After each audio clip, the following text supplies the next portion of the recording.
Vă așteptam.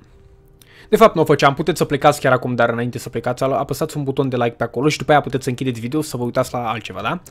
Cum ar fi la ceva interesant, ceva educativ, cum ar fi, nu știu, South Park? Vă place South Park? Sau Metalocalypse, sau e Metalapocalypse. E un nume foarte ciudat, dar vă zic eu, show-ul ăla e super bestial. E tot animat așa și e super fucked up. Adică, tipii ăia care au o trupă metal, uneori fac concerte și la fiecare concert moare cam aproape toată lumea. Cum să nu iubiți un astfel de show? Deci, vedeți, am aici chesturile goale. Am mâncare. Și am trecut și pe hard. Vedeți, sunt atât de badass încât am trecut pe hard. Pentru că, na, am stat pe normal pentru că, na, era nasol, n-aveam nimic. Dar acum că am și eu acolo așa câteva, 1, 2, 3, 4, 5, 6 itemuri, cred că e timpul să, na, trecem și noi la un nivel superior. Deci am trecut pe hard. Și astăzi am avut niște probleme cu monitorul. Și am căutat eu acolo, reparat, na, fă print screen-uri, uite-te la ele de pe tabletă, vezi dacă se vede așa.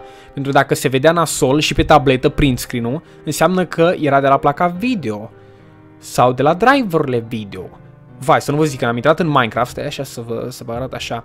În primul rând aici în inventory, de la crafting, unde se scria așa cu negru, se întindea așa un fel de umbră neagră în direcția asta, spre dreapta. Era like huge. Ok, când m-am uitat spre fermă, de aici se întindeau așa tot niște umbre așa de la sticlă și de la chestiile alea, era până acolo.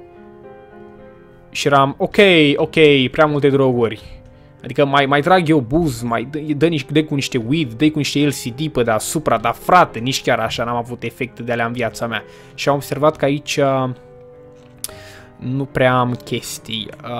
Nu știu ce s-a întâmplat, cred că am uitat, dar stai să mă uit foarte rapid dacă pe undeva am niște glowstone. Și am văzut eu pe cineva foarte inteligent care mi-a zis că în loc de semne să folosesc item frames. Ok, asta e foarte deștept, bravo ție, mersi de sugestie, da? Dar nu am piele de aia de vacă și am nevoie de piele de vacă și de bețe ca să fac. Deci, astăzi plecăm în aventură, mergem să căutăm vaci. Dar înainte de asta, aici nu văd glowstone-uri, aici văd un pufferfish și am văzut că acum că poți să-i mănânci. Atunci nu mergea, deci, stai că am full mâncare, ok. Știu că cât timp îi mutam, mă jucam pe aici și am apăsat un click de-a și a început să-l morfăie. Și am zis stop, păstrez asta pentru video. Dar văd că acum am mâncat prea multă mâncare și nu pot să mai mănânc unul de ăsta. Nu știu. Deci știu că nu-i puteam mânca atunci când i-am pescuit. Mai știți? Că dădeam click pe aici și dădeam, hai mă mănâncă și nu puteam. Am făcut o chestie. Să presupunem că acești pești sunt lungi așa, lunguieți și trebuia să-l țin așa. Pentru că altfel, dacă ar fi fost umflat, nu puteam să-l țin așa și v-aș fi putut gândi la chestii stupide. What the fuck? Trecând peste chestia asta, am niște pumpkin light aici. Ok. N-am nevoie de pumpkin light. Nevoie de niște glowstone. Am aici niște bucăți. Dar nu văd blocuri. Și probabil ori am blocuri pe undeva, deși e cam puțin probabil. Dar ca să nu sar lumea în capul om așa. Nu, clar nu. Al doilea chest. Nu, clar nu, perfect nu. Nu. Stai. Asta e, ok. Nu. Aici, vedeți? Dacă zic faza cu nu, atunci până când ajung la glowstone o să spun și după aia gata, stop! Am găsit glowstone-urile, frate, bun. Acum o să dorm și eu aici. Da, am nevoie și de... Cred că am avut un coșmar, chiar acum. Am nevoie și de astea, liane. Deci junglă. Deci o pot numi măcar călătorie, o să fie una gigantică, extrem de lungă. Stai, ce? Ceva se întâmplă aici, ceva e greșit aici. De ce sunt astea aici? Astea trebuie scoase, what the fuck? Dar măcar am terminat. Ok, bun, hai să... Nu, stai. Aici trebuia să fac un fel de... Da. Da. Mi-e teamă că aici va trebui să și sparg niște locuri sau ceva, ca să pun lianele. Deci... Ăsta e sub casă, frate, what the fuck? Trebuie să luminez și să scap sau să astup sau să fac ceva acolo așa. Să scap de ei, că... M-am săturat să-i aud, mă. Toată ziua, bună ziua, gata. Bun, deci astăzi am nevoie de vaci. Și nu pot să mănânc ăsta, mă? Ok, nici nu vreau să-l mănânc, nu mă interesează. Bun, o să iau asta, ok, o sabie, nu știu ce. Cred că e cam destul, nu? Destul. Fishing rod, ok. Stai că am... Ok, am niște leather aici. 3 la număr. Deci mai trebuie niște lemn, dar nu ăsta, altul. Mai am niște lemn pe aici, dar mult așa, nu? Ok, perfect, aici. Și am văzut că mai sunt acolo. De fapt, nici nu știu de ce mă duc eu la crafting table ca să fac bețele. Așa, și aici ar trebui să-mi dea 3 item frame-uri. Bun, tată. Hai să o luăm logic. Aici am zis că nu pot să mănânc încă ăsta. Hai că mi-e foame. Stai să alerg puțin. O să alerg puțin, să mă obosesc și apoi să mănânc pufferfish-ul ăsta să văd ce dracu au făcut. De ce l-ai putea mânca, ha? Arată cam ciudat. Și nu o să mint, e destul de obvious că această chestie e otrăvitoare. E mare, e umflată, e cu țepi. Deci, ce credeți că o să se întâmple? Vai. Ok, se pare că nu merge. Deci nu mi se consumă hrana. What the fuck? Credeam că sunt pe hard.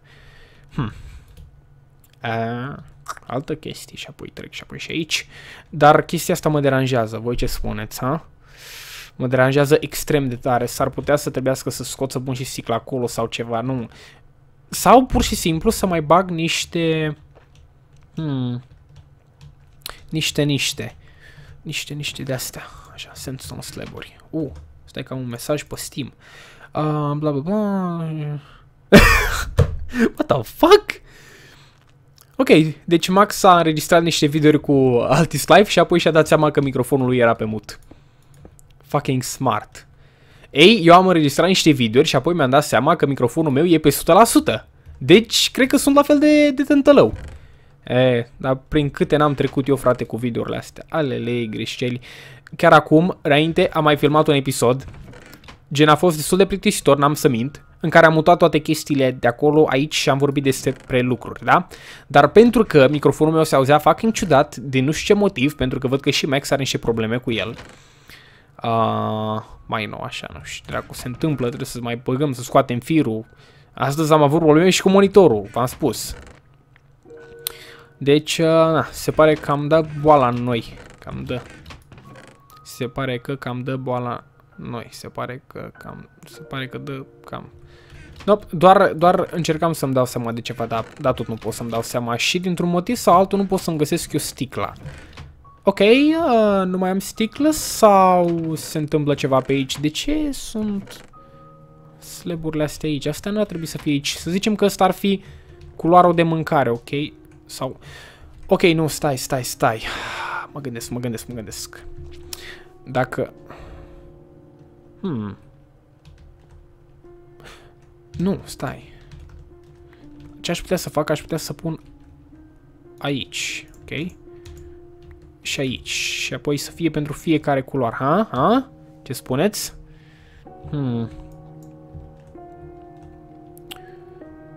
Ok, cred că o să meargă. Dar încă vizualizez chestia. Și aici, de exemplu, nu știu ce o să fie, dar... am nevoie de niște sticlă. Serios, frate, n-am... Ok. O să-i reiau foarte, foarte rapid. Nu. Clar, nu. Aia e sticlă galbenă, ar trebui să-ți sară în ochi. Aici, nu. Dar uite, am niște sticlă normală și cu asta de aici, 5, ha? Cred că am nevoie de cam 8 dacă vreau să fac niște bucăți de sticlă colorată. Trebuie să mă decid unde o să pun și barbiurile alea. Deci furnace-urile. Ferraria de engleză australiană, că e ciudată de tot. Ce chestie, măi, să fie. No, bine. Mineralele astea, unde să le pun eu? Pentru că vreau să am... Aici ce o să fie? Oh, minerale. Deci o bucată de aur, ha? Ce spuneți de asta? Eu zic că ideea e bestială. Apoi o să am... Poate arme sau ceva. Ha. Nu pot. Bă, nu mi se duce mâncarea, frate. Deci vreau și eu să mănânc un pește de ăsta să văd ce se întâmplă și da. Bun, arme. Cred că asta e o reprezentare destul de ok pentru arme. Nu? Și o să fie așa chesturi și chestii. Bun, dar o să le umplu eu vreodată toate chesturile astea cu arme. Voi ce credeți? Cred că va trebui să regândesc sistemul ăsta la un moment dat. Voi pune... poate mai multe rânduri cu cablu, cu chestii. O să mă gândesc eu. De exemplu, astea trebuie să fie pline de mâncare, deci trebuie să scot neapărat sandstone-ul de aici. Aici nu e nimic, o să-l mut aici deocamdată. Dim. Și 5 bucăți, ha? Nasol de tot. Și apoi Barbie-urile. Unde o să vină Barbie-urile? Bă, voi nu credeți că sunt cam multe chesturi, ha? Nu? Nu credeți că ar fi cam multe chesturi, ha?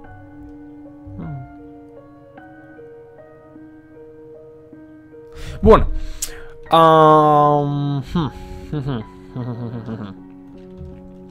Ce pot eu să fac?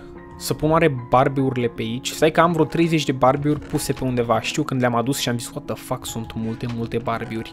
Barbie-urile. Bun, Barbie. Hai să vedem. Poate dacă vă pun așa... Dim. Ok, ocupați un spațiu destul de rezonabil. Nu ocupați prea mult, nici prea puțin. Da, ok, îmi place. Și apoi în partea cealaltă, adică, serios, o să le folosesc odată pe toate. Ăsta nu e un modpack în care să fie nevoie să faci 100.000 de chestii, deci... Cred că va merge destul de ok. Și nici nu trebuie să scot rânduri de astea, nu? Nu, e ok. Bun. Deci, asta va fi camera de depozit și de prelucrare. De prelucrare în general, nu? Pentru că am aici o grămadă de crafting table-uri, acolo o grămadă de Barbie-uri. Și aici și o grămadă de chestii. O să trebuiască să le sortez. Și am spus că trebuie să plecăm în căutarea unei vaci, da? Păi, măi să fie, încă nu pot să mănânc peștele ăla. Mă mănâncă nasol. Sper să nu fi luat vreo boală foarte periculoasă, cum ar fi, nu știu. Ok, ștergi ce am spus. Când am spus cum ar fi, m-am gândit că voi veni cu o idee inteligentă pentru o boală nemai auzită. Dar nu am nicio idee, așa că, gândiți-vă că nici n-am spus asta. Așa se întâmplă uneori. Am la mine mâncare, am armură, am sabie, târnăcop X și am și un pește pe care am de gând să-l mănânc când o să pot. Dar, stai, harta, unde mi-e harta? Vreau să iau și harta, pentru că dacă o să merg într-o zonă în care n-am mai văzut-o, și o să merg într-o zonă pe care n-am mai văzut-o, deși nu sper să dau peste o junglă, pentru că e destul de greu de găsit așa ceva. Uite, roadmap-ul meu. Asta e, tată. Ok. V-am zis că o să fie otrăvitor. V-am zis. Acum imaginea e fucked up. Zici că eram pe narcotice, frate. Ia uite. Cred că încă sunt. Uite, știu ce viață am. Mi se pare că îmi scade și am poison. Ok. No problem. Poison. Pot să mănânc ceva. O să mi se ducă și mie poisonul ăla odată și odată. Cum era, mă? F3A? A zis că era ceva cu F3A, dar... Stai. Stai, apăsam. Shift. Nu, F3A. În ordinea asta. Ok. Păi și cum am apăsat? Câtârle F3 pentru... câtârle F3 era pentru asta cu allocated memory and shit. Like, cu graficul. Pe care nu pot să-l văd prea bine. Mă, ce dracu e acolo, mă? What? E ceva mic, tare și nu pot. Ok, cred că n-a fost o idee prea bună să dau căcatul ăla de... Nu se mai generează chestii, la asta mă refer. What the fuck? Bun, o să mă duc să dorm și după aia o să aleg o direcție generală unde voi pleca. Poate undeva în direcția aia, dar nu că cam știu ce e în zona aia, nu? Că cam știu. S-ar putea să mă duc în... E noapte afară, e seară, eu poate sunt un tip care se culcă odată cu găinile. Lasă-mă să dorm. Joc tâmpit cu reguli tâmpit. Ok, am descoperit ceva ce n-ar trebui să fie așa. Măi să fie ce chestie, ok. O să mă duc să repar chestia aia, după aia o să dorm. Să vedem unde am lăsat glowstone-urile. Dar nu deschid inventarul, what the fuck. Oh, asta e, 4. De fapt, na, îl despart așa. Cred că sunt numai 2 locuri. Bă, poate mă duc să-mi iau și un câine, dacă tot mă duc în direcția aia. Adică da, e un câine. Cine n-are nevoie de un câine? Și sunt cam sceptic la faza aia cu cerutul unui nume. Pentru că o să fie foarte multe nume, adică, nu, să nu zic stupide, să zicem prea obișnuite. Like Patrocle, what the fuck? Nu vreau să-ți dau numele câinelui Patrocle sau Pink Trocle sau Pink Dog, what the fuck? Vă dați seama câtă imaginație trebuie să aibă unii oameni. Torțe, hai să iau torțe, nu știu cum mă prinde noaptea. Bună idee. Oase, de unde fac? Ok, 4 oase, ok, asta nu e destul. Mai am eu oase pe aici pe undeva, dar cred că le-am transformat pe toate în bone meal pentru că... ok, 6. Ok, cu 10 oase sigur fac rost de un câine. Și nu vreau foarte, foarte mulți, nu vreau să fac o șatră cum aveam în episodul trecut, în sezonul trecut, ok, pentru că, ați văzut, sunt sigur că din cauza câinilor am distrus eu totul. Am eu o vagă bănuială că acei câini, printre unul dintre ei, era unul mai malefic așa, cu niște planuri de dominare a lumii și a început prin a-mi distruge ceancurile și a reușit. M-a făcut să șterg tot și să dau de pământ o serie de 150 de episoade sau ceva de genul ăsta. Shit happens. Dacă Minecraft-ul vrea să-ți distrugă o serie, atunci o face. N-ai ce să-i faci. Desigur, există metode foarte complicate, poate, prin care să-ți repar, dar fuck that. No. Dacă sistemul îmi spune ceva, sunt atât de leneș încât nu o să mă împotrivesc. Că vine vorba de lene. Sunt un leneș, frate, în haine de om. A slot in human clothes. Adică uneori sunt atât de leneș încât stau și mă trezesc. Și apoi mi sâlă să mă duc la școală. Serios. Și în unele zile în care știu că am ore de-astea mai... ok, ușoare. Flori. Ador florile. Ciuperci? Cred că nu le vreau, dar o să iau florile pentru că îmi plac. Sunt atât de frumoase. Am flori de-astea roșii acolo în grădiniță? Știu că am mov. Am flori mov, dar nu cred că am de-astea roșii. Gheșine are o nouă adiție la grădina zen din casă, ha? Eu, pentru că voi n-aveți grădină zen în casă. Acum trimiteți-mi pozele voastre cu casa voastră din Minecraft unde aveți grădină zen, pe care probabil le-ați copiat de la mine pentru că nu aveți originalitate. Totuși, trebuie să recunosc că nu prea am originalitate când vine vorba de chestii exterioare. Nu mă pricep, adică nu e stilul meu, n-am lucrat cu așa ceva. Și nici la chestii interioare nu mă prea pricep. L-a făcut scaunii în shit, like, știu cum se fac, dar nu prea le văd rostul, așa că nu le prea fac. Măi să fie, ce chestii. Ia uite, fier fix aici și apoi o ciupercă fix aici. Am luat-o? Am luat-o, tată. No, bine, nu o să dau cu piciorul la niște fier. Gata. Și aici e o peșteră, ha?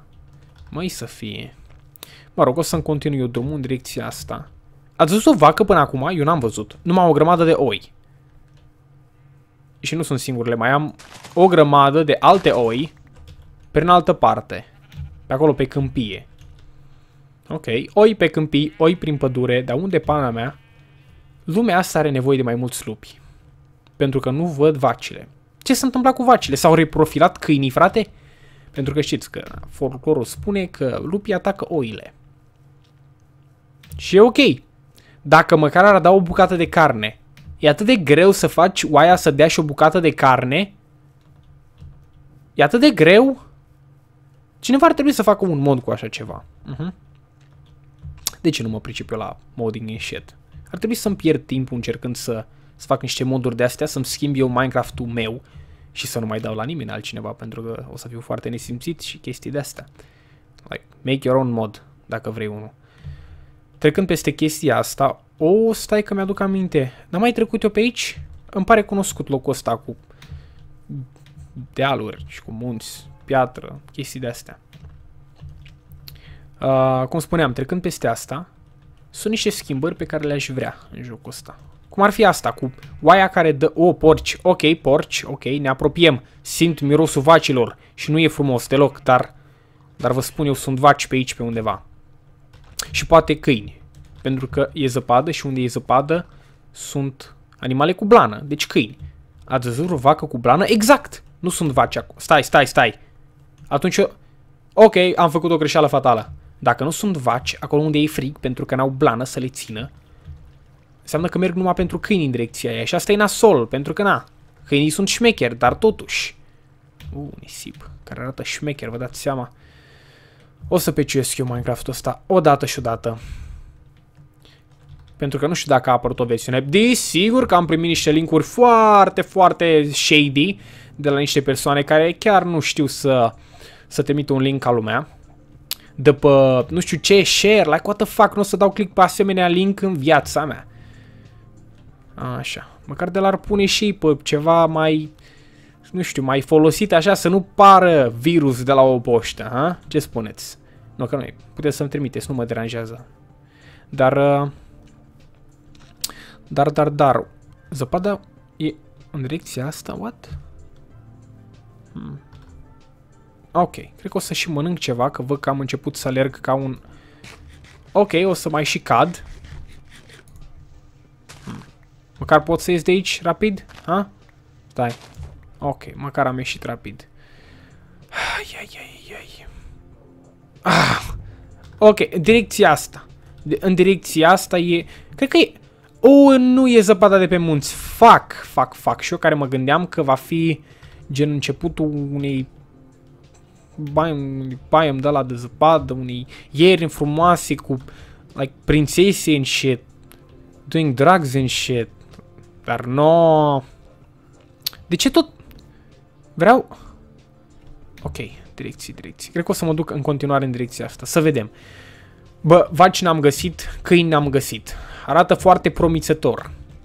Toată această călătorie se va dovedi a fi una monstruoasă, dezastroasă, de un eșec total și total incompatibilă cu lucrurile pe care eu încerc să le găsesc. Probabil că am cam întins coarda cu aceste cuvinte sofisticate, nu? Sunt un asasin de toată jena.